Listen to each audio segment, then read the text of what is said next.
Fala pessoal, vou fazer aqui um review rapidinho aqui de João capítulo 4, do versículo 6 ao 24, tá? Eu vou ler aqui, ó. E estavam ali à fonte de Jacó. Jesus, pois, cansado do caminho, assentou-se assim junto da fonte. Era isto quase a hora sexta. O sol nasce às 6, hora sexta seria tipo meio-dia. Veio uma mulher de Samaria tirar água. Disse-lhe Jesus, dai-me de beber, porque os seus discípulos tinham ido à cidade comprar comida. Versículo 9. Disse-lhe, pois, a mulher samaritana, como sendo tu judeu, me pedes de beber a mim, porque sou samaritana. Porque os judeus não se comunicavam com os samaritanos. Versículo 10.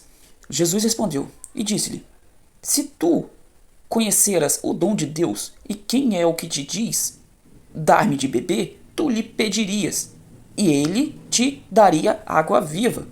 Disse-lhe então a mulher, Senhor, tu não tens com que atirar, e o poço é fundo. Onde, pois, tem água viva? És tu maior que nosso pai Jacó, que nos deu o poço, bebendo ele próprio dele e seus filhos e seu gado? Jesus respondeu.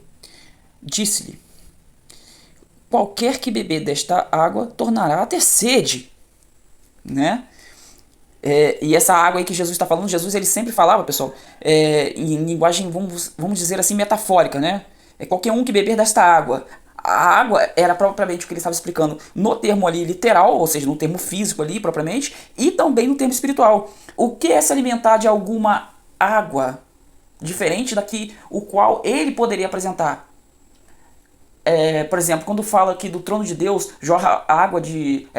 jorra, tipo assim, água viva, alguma coisa assim, tipo, quer dizer conhecimento, né? Tanto que em Malaquias diz que o povo pereceu por falta de conhecimento, né? E, tipo, tem muita gente que fala, que não sei o que, é Deus da minha vida, eu vou pela fé. A fé sem obra, ela é morta, né? Porque se não fosse assim, a gente não precisava nem se materializar, a gente continuava lá como espírito, né? Porque, tem gente que acredita que a gente veio, tipo assim, de um estalo, de uma coincidência que estamos aqui, mas não. Nós éramos espírito antes da matéria e depois da matéria voltaremos a ser espírito e ponto. Então o que acontece? Porque espírito é energia, né? Para qualquer coisa se materializar, ela precisa de ser energia. Tudo é energia, nosso corpo é energia, tudo é energia. Energia é o espírito é energia. Então vamos lá. Qualquer que beber desta água tornará a ter sede. Ele está falando da água do poço. Qualquer um que beber dessa água do poço voltará a ter sede, né? Então peraí, vai ter alguma água aqui que a mulher samaritana então terá a oportunidade de beber e não terá sede. Mas será que essa sede é física?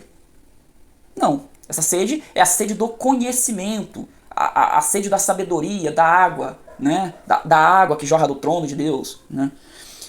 Mas aquele que beber da água que eu lhe der, nunca mais terá sede, porque a água que eu lhe der se fará nele a pessoa, né? Nele uma fonte de água que salte para a vida eterna. Versículo 15. Disse-lhe a mulher, Senhor, dá-me dessa água, para que não mais tenha sede e não venha aqui tirá-la, né? A mulher ainda estava entendendo que era água física, né? Jesus ele sempre falava no físico e ao mesmo tempo no espiritual, né? Disse-lhe Jesus, vai, chama o teu marido e vem cá. Quando fala marido, pessoal, o negócio é o seguinte, a mesma palavra para senhor é também para marido, a mesma palavra para senhor é também o Altíssimo, certo? Mas nesse caso aqui, Jesus, quem disse? Foi Jesus. Jesus, lembrando, recapitulando, Jesus ele falava ao mesmo tempo numa história física e ao mesmo tempo também dando indireta de uma interpretação espiritual, né? Jesus era corpo e era espírito também. Era carnal e espiritual ao mesmo tempo. Então, quando ele diz, chama teu marido, é tipo assim, chama a quem você idolatra, certo? Mais pra frente vocês vão ver isso aí. Mas vamos lá, só para vocês guardarem isso na mente. Então, continuando aqui, chama teu marido, venha cá, agora o 17. A mulher respondeu e disse, não tenho marido. Disse-lhe Jesus, dissestes bem, Disseste bem, não tenho marido, né? Porque tiveste 5 maridos. Lembra que marido é a mesma palavra para Senhor. E Senhor é a mesma coisa para Deus, né? Vamos chamar assim. Deus dela, né? Aí Jesus, porque tivesse 5 maridos. Agora, vocês acham que Jesus é um fofoqueiro para saber da vida de todo mundo? Ou ele estava falando ali que teve 5 senhores ou 5 deuses diferentes? Mas vamos lá. E o que agora tens não é teu marido. Ou seja, o que agora tens, ou seja, o quinto, não é o teu senhor, né? Teu senhor, espiritualmente falando, né? Isto dissestes com verdade. Porque ela parecia que tinha, no caso ali, um dominador, nesse caso espiritual, porém, no caso, ela disse, né, que no caso ela não tinha marido, né? Então aí, por isso que Jesus disse, dissestes bem, né? Isso dissestes com verdade, né? Lá no 18, lá na última linha do 18, isso tu dissestes com verdade, né? Porque ela nem considerava, né? Aqui é porque foi transliterado de uma forma, tipo assim, como se fosse algo pessoal, de relacionamento amoroso. Mas não é esta a ênfase não, tá? Tem algo por trás aqui. Disse-lhe a mulher, Senhor, vejo que és profeta. Ah, e agora a mulher percebeu, né? Que no caso Jesus não estava falando da vida pessoal dela, mas sim da vida espiritual. Agora ela percebeu, vejo que tu és profeta, aqui no 19, ó. João 4, 19. Vamos lá. Nossos pais adoraram nesse monte. Aí, agora ela começa uma conversa totalmente espiritual, ó, tá vendo? Ela pegou no tranco. Nossos pais adoraram neste monte. Que no caso é Israel, tá? Quando fala Israel ou monte é a mesma coisa. Vós pais adoraram neste monte. E vós disseis que é em Jerusalém, né? Porque Jerusalém... Não, tipo assim, eu falei até errado. O monte é onde os samaritanos adoravam e Jerusalém era onde os judeus adoravam. Né? E os samaritanos não se davam com os judeus. Então o que acontece aqui? Quando fala Jerusalém, tá querendo dizer assim, ó, o templo. Porque lá estava o templo, certo? E o monte, tipo assim, era onde os samaritanos, meio que excluídos, né, adoravam-se a Deus, certo? Então, recapitulando o 20 aqui. Nossos pais adoravam neste monte, e vós dizeis que é em Jerusalém, templo, o lugar onde se deve adorar. Disse-lhe Jesus, mulher, crê-me, que a hora vem. Como que é? Disse-lhe Jesus, mulher, crê-me que a hora vem em que nem neste monte e nem em Jerusalém adorareis ao Pai. Ou seja, onde que é para adorar? É no monte ou no templo? Ou seja, em monte onde os samaritanos adoravam ou no templo, lá em Jerusalém, né? Jesus recapitulou dizendo, tipo assim, ele ali abriu uma ressalva dizendo, crê-me que a hora vem em que nem neste monte nem em Jerusalém adorareis ao Pai, né? Vós adorais o que não sabeis. Aí Jesus continua, vós adorais o que não sabeis. Nós adoramos o que sabemos, porque a salvação vem dos judeus. Mas a hora vem e agora é em que os verdadeiros adoradores adorarão o Pai em espírito e em verdade, porque o Pai procura porque tá difícil. O Pai procura. Porque, tipo assim, só em religiões no Brasil existe mais de 20 mil. Tem gente fechando bar para abrir igreja, né? O Pai procura os tais que assim o adorem. Repetindo aqui o 23. Mas a hora vem, ou seja, aquele grande dia. E agora é em que os verdadeiros adoradores adorarão o Pai. Adorarão a quem? A Jesus? O pastor? A santo? A anjo? Não. Adorarão a quem? O Pai.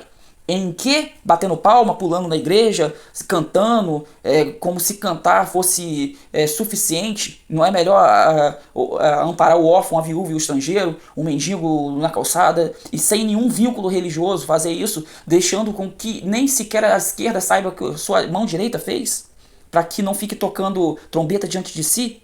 Pense, se você fora da sua religião, pessoal, para quem aí tem religião, né, fariam isso? Né? Vocês bateriam palma, pulariam, falariam isso tudo se não fosse esse movimento que, no caso, distraem vocês do foco principal, que não é a questão da distração de bater palma, pular, cantar. Gente, adorar o Pai em verdade e em espírito. O que é espírito, pessoal? É contrito. No contritamento ali, como disse Jesus, entra no seu quarto, fecha a porta e ora de secreto, porque o seu Pai, o Pai Altíssimo que te vê em secreto, vos recompensará. Não é para vocês ficarem se amostrando diante dos outros, nem muito menos vestir camisa de religião. É o propósito, né? Estamos fazendo a obra. Não está fazendo a obra nada, poxa. Vocês estão fazendo com que o líder religioso de vocês absorva cada vez mais dinheiro de vocês através dos dízimos, das ofertas, né? que foi muito condenado, né, biblicamente falando. Né? Você acha que por que Jesus ali tombou a mesa dos cambistas? Porque simplesmente eles estavam fazendo ladroagem, vamos chamar assim, com a questão do dízimo. Eles colocavam o dízimo, que naquela época era Velho Testamento, Jesus vivo é Velho Testamento. Quando ele diz, está consumado, entrego o meu espírito a ti, meu Pai, ali é Novo Testamento. Porque o testamento só tem valor, assim, está escrito lá nas cartas de Paulo, que só tem valor o testamento quando o testador morre. Então Jesus vivo não é ali quando ele nasce, entendeu? Porque Jesus, enquanto vivo, ele teve que fazer muitas coisas ali que estavam escritas na Antiga Aliança ou no Velho Testamento. Porque senão, por uma frase apenas ali das 613 leis judaicas, ele seria crucificado antes da hora. Entendeu? Então Jesus, muito inteligente, o que ele fez? Ele cumpriu todo o Velho Testamento. Ele só foi pego numa falha. Porque estava na lei de Moisés que aquele que se assemelhasse ao Altíssimo, esse deveria ser morto e por morte de cruz. E Jesus disse, acaso não sabeis que vós sois deuses? Como disse o Davi, mas o Davi ninguém pegou porque ele era rei. Mas Jesus estava repetindo o Salmo de Davi. Vós sois deuses. Aí Jesus disse, ou não sabeis que vós sois deuses. Certo? Mas aí como foi Jesus que disse, aí não podia mais, né? Provando então que os judeus eles nem sabem o que está escrito na própria lei. Não muito diferente dos religiosos de hoje em dia, que tentam julgar as pessoas sobre alguma conduta, certo? Dizendo então com uma lacragem totalmente assim, clichê, certo? Tipo, você é do mundo. Rapaz, o único que eu conheço aqui nessa terra que não foi do mundo foi o próprio Jesus Cristo que disse, eu não sou desse mundo. O resto é todo mundo sim desse mundo. E os religiosos eles são mais do mundo do que propriamente as pessoas que vivem sua vida normalmente. Porque ali no meio religioso, inclusive no meio de líderes religiosos, ali está totalmente o maior julgo que possa existir covardemente sobre a vida de alguém, ali impondo pesos e fardos pesados, e eles nem sequer com o dedo querem se ao menos dar um leve para que a vida de cada um seja mais fácil. Eles estão ali para impor fardos pesados, como diz ali em Mateus 23, certo? Então, tipo, aí aqui no 23, voltando, os verdadeiros adoradores adorarão o Pai em espírito e em verdade. Ainda tem aquela questão aqui, é em espírito, mas também tem que ser em verdade. Por quê? Se tem que ser em verdade, tem alguns que adoram em mentira, certo? É preciso analisar aqui a literatura aqui perfeitamente, né? Porque o Pai procura, se procura é porque está escasso, pô. Porque o Pai procura, Jesus falando que o Pai procura os tais que assim o adorem. Em quê? Em espírito. E em quê? Em verdade, certo? Tá procurando e não tá achando. Mas peraí, 20 mil tipos de religiões só no Brasil. E ele está procurando. Será que esses templos aí estão com alguma coisa aí, então, de tipo assim, com a chave mestra aí para abrir as portas do céu? Não. Diz também que a porta larga será da perdição e a porta estreita será a salvação. Você quer uma porta mais larga do que 20 mil religiões só no Brasil? Você quer mais largo do que isso? Isso é mais largo do que a porta de qualquer boteco. Entendeu? Então, tipo assim, pessoal, eu repito lá, Apocalipse 18, versículo 4. Sai dela, povo meu, para que não sejam cúmplices das suas transgressões. Sai dela, povo meu. E quem disse isso foi um anjo. Você pode botar lá, Apocalipse 18, versículo 4. Então, tipo assim, pessoal, manere na questão aí de fanatismo religioso, manere na questão aí de julgar o próximo. Antes, julgue vós a si mesmo. Que cada vez aí vocês estarão melhor diante de si mesmo e diante do Pai. Certo? Que os observa a todo momento. Então, só para ler aqui o 24.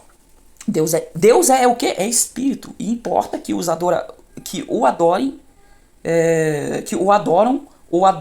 em espírito e em verdade. Bom, pessoal, agradeço a vocês aí por ficarem até aqui para assistir mais um vídeo e peço que compartilhe, dê o seu like e comente também.